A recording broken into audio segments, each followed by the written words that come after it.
हुजूर अलैहिस्सलाम फरमाते हैं सल्लल्लाहु अलैहि वसल्लम के जो शख्स किसी पर जादू करे या करवाए वो हम में से नहीं। आजकल ये बला भी बहुत तेजी से हमारे माशरे में चली है कि किसी को देखा अच्छे रिश्ते आ रहे हैं उस पर जादू कर दिया, उसको रिश्ते ना आए। किसी का कारोबार अच्छा चल रहा है उसको उस पर जादू कर दिया। औरतें भी मेरी माएँ और बहनें भी मौजूद है, जादू कर दिया। किसी को सेहतमंद देखा कि ये बीमार पड़ जाए, जादू कर दिया। किसी की आवाज अच्छी देखी उस पर जादू कर दिया। आका फरमाते वो हम में से नहीं, बल्कि अल्लाह के रसूल सल्लल्लाहु अलैहि वसल्लम फरमाते हैं जो जादूगर के पास सिर्फ जादू करवाने के लिए जाता है, आका फरमाते हैं 40 दिन तक अल्लाह उसकी इबादतें कबूल नहीं फरमाता। याद रखना, शबे बारात में सबको माफ कर दिया जाता है, जादू करने और कराने वालों को माफ नहीं किया जाता। बड़ी माजरत के साथ मेरी माएँ और बहनें यहाँ मौजूद है और आप भी मौजूद है, हमें पता चला है कि अब तो लोग जादू करने कराने के लिए काफिरों तक के पास जाते हैं, बुत खानों तक जाते हैं और वहां जाकर के एक दूसरे के खिलाफ जादू करवाते हैं। मैं सिर्फ यहां ज्यादा कुछ नहीं कहना चाहता, इतना कहना चाहता हूं दूसरों को तड़पाना आसान है, लेकिन कुदरत जब बदला लेती है ना उसके बंदों को तड़पाने का, तो फिर इंसान कहीं का नहीं रहता। किसी को परेशान करना बहुत अच्छा लगता है। आपने किसी पे जादू कर दिया, वो तकलीफ में आ गया। भाई जादू असर करता है ना, जादू असर करता है, कभी करता है कभी नहीं करता, लेकिन अगर जादू ने किसी पे असर कर दिया तो वो तकलीफ में आ गया, मुसीबत में आ गया, परेशान हो गया। अब आप खुश हो रहे हैं कि चलो उसकी बेटी को रिश्ते नहीं आ रहे। पहली बात तो यह कि अल्लाह अगर चाहे कि जादू बेअसर हो जाए तो फिर जादू असर नहीं करता, उससे कुछ नहीं बिगड़ता।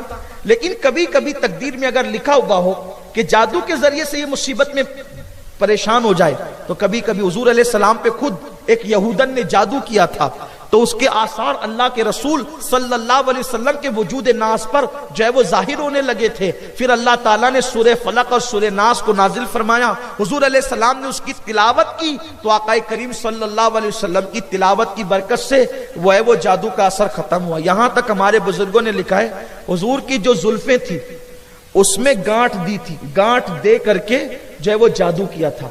इसीलिए औरतों से मैं मेरी अपनी माँ और बहनों से कहता हूं कि जब तुम्हारे बालों की तुम कंघी किया करो, और आपसे भी कहता हूं अगर तुम्हारे बाल निकला करें तो उसको तोड़ दिया करो। सूफिया किराम फरमाते हैं कि अगर बालों को तोड़ दोगे तो फिर उन बालों पर कोई जादू नहीं कर सकेगा, तो इसलिए अगर बाल निकले तो उसको तोड़ देना चाहिए। और खवातीन क्या करती हैं, वो अपने बालों को जमा कर करके रखती हैं, या फिर वो क्या करती हैं कि वो बालों को यूं ही फेंक देती है, तो कोई उठा लेता है और उस पर जादू कर देता है। तो इसलिए ये किया करे कि वो बाल निकले तो उसको दफन कर दिया करें, ताकि उसको कोई उठा करके उसका गलत इस्तेमाल ना कर सके। तो आका अलैहिस्सलाम ने फरमाया कि जो किसी पे जादू करे या करवाए वो हम में से नहीं है। और फिर अल्लाह अकबर, जो जादूगरों के पास जाए, आका फरमाते 40 दिन तक के उसकी इबादत कबूल नहीं होती। और ऐसे लोग अगर बगैर तौबा के मर जाएं, वो रसूल पाक की शफाअत से महरूम कर दिए जाएं। इतना सख्त हुक्म बयान किया गया है। और अंजाम क्या है, आपने किसी को परेशानी में डाल दिया, तकलीफ में डाल दिया, वो अल्लाह जितने दिनों तक चाहेगा, अल्लाह की मर्जी के बगैर पत्ता नहीं हिलता, वो तकलीफ में रहेगा।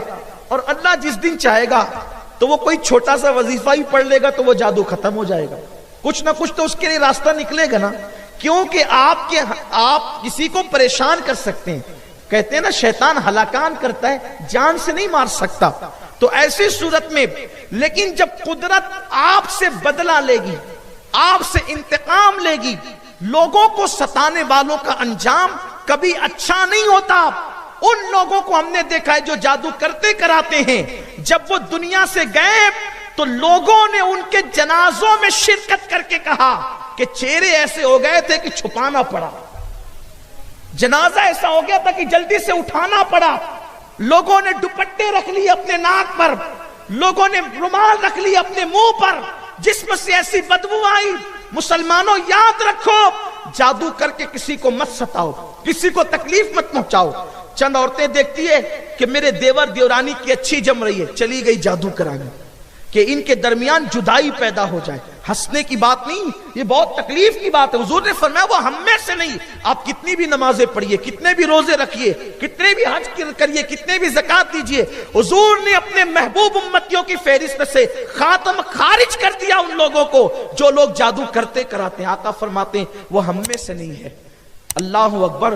बल्कि यहां तक बुजुर्गों ने फरमाया जादू करने वालों का अंजाम यह है कि कब्र में अल्लाह तबारक व तआला उनके चेहरे बदल दे। अस्सलामु अलैकुम वरहमतुल्लाहि वबरकातुहू। मेरे प्यारे अजीज दोस्तों, भाई और बहनों, जैसा कभी आपने हमसे बड़े आलिम मुहद्दिस आज़म व फ़कीर आज़म यानी सैयद अमीनुल कादरी साहब के ज़बान से बयानात को समाअत के लिए आप अगर अली नेटवर्क के चैनल पर पहली मरतबा आए होंगे तो आपसे गुजारिश है, रिक्वेस्ट है, अपील है कि आप इस चैनल को ज़रूर से ज़रूर सब्सक्राइब कर लीजिएगा ताकि हर दिन आपको इसी तरह का एक अच्छा पैगाम मिलता रहे। और ये वीडियो खास करके हमारे कौम के नौजवानों के लिए जो कि परेशानी रहते हैं। तो अगर आपको भी 10 निशानी दे या 4 निशानी आए या 5 निशानी आए ना, तो समझ लेना कि आपके ऊपर जादू का असर है। तो हमारे नबी करीम सल्लल्लाहु अलैहि वसल्लम इरशाद फरमाते हैं कि जो जादू करे या करवाए वो हम में से नहीं है। तो अगर आपके ऊपर कोई जादू करा दिया हो, असरात करा दिया हो, आपके घरों में जादू टोना करा दिया हो ना, तो आप कैसे मालूम करेंगे? आपको कैसे मालूम होगा कि मेरे ऊपर जादू का असर है, हमसे हमेशा खतरा होते जा रहा है, हम लोग परेशानी में है, हमारे घर में बरकत नहीं हो रही है? तो आप कैसे अपने घरों में मालूम करेंगे कि हमारे घर में परेशानी है, मुसीबत है, हमारे घर में बरकत नहीं हो रही है? तो इसके हवाले से ये सब डिटेल इन्फॉर्मेशन दे दिए। तो अगर आपने परेशानी में है, आपके ऊपर किसी ने जादू करा दिया है, तो जादू से कैसे खत्म करेंगे? तो जिस तरह से सैयद आमिनुल कादरी साहब ने आपको बता दिए, उसी तरह से आपको अमल करना है, वजीफा पढ़ना है। इंशाल्लाह ताला आपके घर में जितने जादू टोना है, परेशानी है, मुसीबत है, सारा का सारा खत्म हो जाएगा। अगर आपके ऊपर जादू का असर है तो आप हमेशा बावजू रहे, यानी वजू बना कर रहे, कलमा तस्बीह को पढ़े, आयतुल कुर्सी को पढ़े, नमाज को अदा करें। इंशाल्लाह ताला आपके ऊपर कोई भी जादू का असर नहीं करेगा और न आपके घर में असर करेगा। बस आप इतना काम कर लेंगे तो चलिए फिर अगले वीडियो में मिलते हैं। खुदा हाफिज़, दुआ में याद रखिएगा।